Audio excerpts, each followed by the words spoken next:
ചോദ്യം: നോമ്പുകാരന്റെ വായയിൽ നൂല് കുടുങ്ങിയാൽ? ഉത്തരം: നോമ്പുള്ളവന്റെ വായയിൽ നിന്ന് ഒരു നൂലിന്റെ അറ്റം വെളിവായാൽ അത് ഉള്ളിലേക്ക് ഇറങ്ങിയാലും പുറത്തേക്ക് വലിച്ചെടുത്താലും നോമ്പ് മുറിയും. ഒന്നും ചെയ്യാതിരുന്നാൽ പല ബുദ്ധിമുട്ടുകളും ഉണ്ടാകും. ഈ വേളയിൽ അവനറിയാതെ വേറെ ഒരാൾ നൂല് വലിച്ചെടുത്താൽ നോമ്പ് മുറിയില്ല.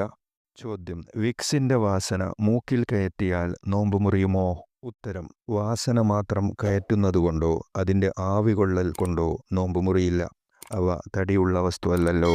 ചോദ്യം: മുങ്ങിക്കുളിച്ചാൽ നോമ്പ് മുറിയുമോ? ഉത്തരം: കേവലം മുങ്ങിക്കുളി കൊണ്ട് നോമ്പ് മുറിയില്ല. പ്രസ്തുത കുളി കാരണം തുറക്കപ്പെട്ട ദ്വാരത്തിലേക്ക് വെള്ളം പ്രവേശിച്ചാൽ നോമ്പ് മുറിയും. നോമ്പുകാരൻ മുങ്ങിക്കുളിക്കൽ കറാഹത്താണ്. ചോദ്യം: വെള്ളം കോരിക്കുളിക്കുമ്പോൾ വെള്ളം ഉള്ളിലേക്കായാലോ? ഉത്തരം: ഫർളോ സുന്നത്തോ ആയ കുളിയിൽ വെള്ളം കോരി കുളിക്കുമ്പോൾ അവിചാരിതമായി ഉള്ളിലേക്ക് വെള്ളം പ്രവേശിച്ചാൽ നോമ്പ് മുറിയില്ല. ചോദ്യം: സുന്നത്ത് കുളിയിൽ നോമ്പ് മുറിയുമെന്ന് ഫത്ഹുൽ മുഈനിലില്ലേ? ഉത്തരം: പ്രസ്തുത ഗ്രന്ഥത്തിലെ അൽ ഗുസ്ലുൽ മസ്നൂൻ എന്ന പദത്തിന് ദിനചര്യ കുളി എന്ന അർത്ഥം പറയണമെന്ന് പണ്ഡിതർ പറയാറുണ്ട്. സുന്നത്തായ കുളിയിൽ വെള്ളം കോരി കുളിക്കുമ്പോൾ വെള്ളം ഉള്ളിൽ അറിയാതെ പ്രവേശിച്ചാൽ നോമ്പ് മുറിയില്ലെന്ന് മദ്ഹബിൽ സ്ഥിരപ്പെട്ട കാര്യമാണ്. ഫത്ഹുൽ മുഈനിലെ പ്രസ്തുത വാക്കിന് സുന്നത്ത് കുളി എന്ന അർത്ഥം നൽകിയാൽ അത് മദ്ഹബിൽ സ്ഥിരപ്പെട്ടതിന് എതിരാകും. ചോദ്യം: ക്ഷീണം മാറ്റാൻ ഗ്ലൂക്കോസ് കയറ്റിയാലോ? ഉത്തരം: അതുമൂലം നോമ്പ് മുറിയില്ല. ഞരമ്പിനെ നോമ്പ് മുറിയുന്ന ഉള്ള് ആയി ഫുഖഹാക്കൾ എവിടെയും പറഞ്ഞത് കാണുന്നില്ല. അതിനാൽ തന്നെ നോമ്പ് മുറിയില്ല. എന്നാൽ അങ്ങനെ ചെയ്യാതിരിക്കലാണ് നല്ലതെന്ന് ഉറപ്പാണല്ലോ. ചോദ്യം: ശമനം പ്രതീക്ഷിക്കാത്ത രോഗിക്ക് നോമ്പ് നിർബന്ധമുണ്ടോ? ഉത്തരം: ഇല്ല. പ്രസ്തുത രോഗിക്കും വാർദ്ധക്യം കാരണം നോമ്പ് പിടിക്കാൻ സാധിക്കാത്തവർക്കും നോമ്പല്ല നിർബന്ധം. ഓരോ നോമ്പിനും ഓരോ മുദ്ദ് ഭക്ഷ്യവസ്തുവാണ് നിർബന്ധം. ചോദ്യം: പ്രസ്തുത മുദ്ദുകൾ എന്നാണ് നൽകേണ്ടത്? ഉത്തരം: ഓരോ ദിവസത്തെ മുദ്ദും ആ ദിവസത്തിൻ്റെ പകലിലോ രാത്രിയിലോ നൽകാം. രണ്ടോ അതിലധികമോ ദിവസം മുമ്പ് മുദ്ദ് കൊടുക്കാവതല്ല. ചോദ്യം: പ്രസ്തുത മുദ്ദ് എപ്പോഴാണ് ഖളാ ആകുക? ഉത്തരം: നോമ്പിന് പകരമുള്ള മുദ്ദ് ഖളാ ആകുന്നതല്ല. തൻ്റെ മരണത്തിന് മുമ്പ് കൊടുത്താൽ മതി. വർഷങ്ങൾ പിന്തിച്ചാലും ഈ പറഞ്ഞ മുദ്ദിൻ്റെ എണ്ണം വർദ്ധിക്കില്ല. ചോദ്യം: വലിയ അശുദ്ധിക്കാരൻ്റെ കുളിയിൽ വെള്ളം ഉള്ളിലേക്ക് കടന്നാൽ നോമ്പ് മുറിയുമോ? ഉത്തരം: വെള്ളം ശരീരത്തിലേക്ക് ഒഴിച്ചു കുളിക്കാൻ സൗകര്യമുണ്ടായിരിക്കെ വലിയ അശുദ്ധിക്കാരൻ മുങ്ങിക്കുളിച്ചു. അങ്ങനെ വെള്ളം അവിചാരിതമായി മുൻകടന്നു എങ്കിൽ നോമ്പ് മുറിയും.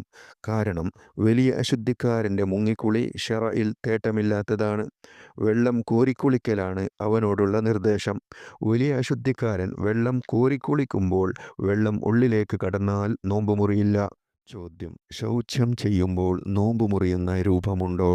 ഉത്തരം: വിരൽ പിന്ദ്വാരത്തിൽ പ്രവേശിക്കുകയോ ശുചീകരണ വേളയിൽ കഴുകൽ നിർബന്ധമായ പരിധിക്ക് പുറത്തേക്ക് യോനിയിൽ വിരൽ പ്രവേശിക്കുകയോ ചെയ്താൽ നോമ്പ് മുറിയും. അതുകൊണ്ട് തന്നെ ശുചീകരണ വേളയിൽ ശ്രദ്ധ പുലർത്തണം. സൗകര്യപ്പെടുമെങ്കിൽ മലവിസർജനം രാത്രി സമയത്താക്കി ശീലിക്കുന്നതാണ് റമളാൻ മാസത്തിൽ നല്ലത്. സ്ത്രീ ഇരുപാദങ്ങളിലിരിക്കുന്ന വേളയിൽ വ്യക്തമായി പുറത്തേക്ക് പ്രത്യക്ഷമാകുന്ന യോനീഭാഗം സ്ത്രീ കഴുകൽ നിർബന്ധമാണ്. അതിൻ്റെ അപ്പുറത്തേക്ക് കൈവിരൽ പ്രവേശിച്ചാൽ നോമ്പ് മുറിയും. ചോദ്യം: നോമ്പെടുക്കാൻ ആവതുള്ള ഭർത്താവ് റമളാനിൻ്റെ പകലിൽ ഭക്ഷണം പാകം ചെയ്യാൻ ഭാര്യയോട് പറഞ്ഞാൽ ഭർത്താവ് എന്ന നിലയ്ക്ക് അംഗീകരിക്കൽ നിർബന്ധമുണ്ടോ? ഉത്തരം: നിർബന്ധമില്ല. മാത്രമല്ല അനുസരിക്കൽ നിഷിദ്ധവുമാണ്. അള്ളാഹുവിന് ദോഷം ചെയ്ത് ഒരാൾക്കും വഴിപ്പെടരുതെന്ന് നബി സല്ലല്ലാഹു അലൈഹി വസല്ലം പഠിപ്പിച്ചിട്ടുണ്ട്. ചോദ്യം: അത്താഴ ഭക്ഷണം കാരക്കയാവൽ പുണ്യമാണെന്ന് കേട്ടു, ശരിയാണോ? ഉത്തരം: അതെ. അത്താഴ സമയം കാരക്ക തിന്നൽ വളരെ പുണ്യാർഹമാണ്. ചോദ്യം: മിസ്വാക്കിലൂടെ പുറത്തുവന്ന ഉമിനീർ വീണ്ടും മിസ്വാക്ക് ചെയ്യുമ്പോൾ അകത്താകുമല്ലോ. ഈ തുപ്പുനീർ വിഴുങ്ങിയാൽ നോമ്പ് മുറിയുമോ? ഉത്തരം: മുറിയും. സ്വന്തം ഉമിനീർ വായിൽ വെച്ച് തന്നെ വിഴുങ്ങുന്നതിൽ കുഴപ്പമില്ല. എന്നാൽ പുറത്തെടുത്ത ശേഷം വീണ്ടും വായിലിടുമ്പോൾ മിസ്വാക്കിലുണ്ടായിരുന്ന ഉമിനീർ വീണ്ടും വായിലേക്ക് കടക്കുന്നു. അത് അന്യമായ വസ്തുവായാണ് ഗണിക്കപ്പെടുക. അതുകൊണ്ട് അത് വിഴുങ്ങാൻ പറ്റിയതല്ല. വ്രതം മുറിയും. മറ്റുള്ളവരുടെ ഉമിനീർ വിഴുങ്ങിയാലും വ്രതം മുറിയും. കുഞ്ഞുങ്ങളെ ഉമ്മ വെക്കുമ്പോൾ അവരുടെ ഉമിനീർ നോമ്പുകാരൻ്റെ ചുണ്ടിൽ പുരണ്ടാൽ തുടക്കണം.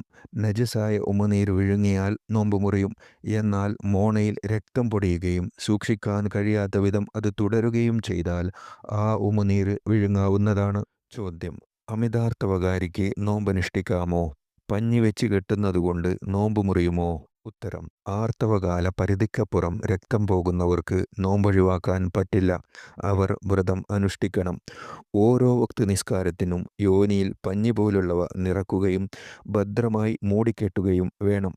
യോനിദ്വാരത്തിലൂടെ വല്ല വസ്തുവും അകത്തു ചെന്നാൽ നോമ്പ് മുറിയും. പഞ്ഞി നിറക്കുന്നതുകൊണ്ട് നോമ്പ് മുറിയുമെങ്കിൽ പകൽ സമയത്ത് അങ്ങനെ ചെയ്യേണ്ടതില്ല. ഭദ്രമായി കെട്ടി നിസ്കരിച്ചാൽ മതി.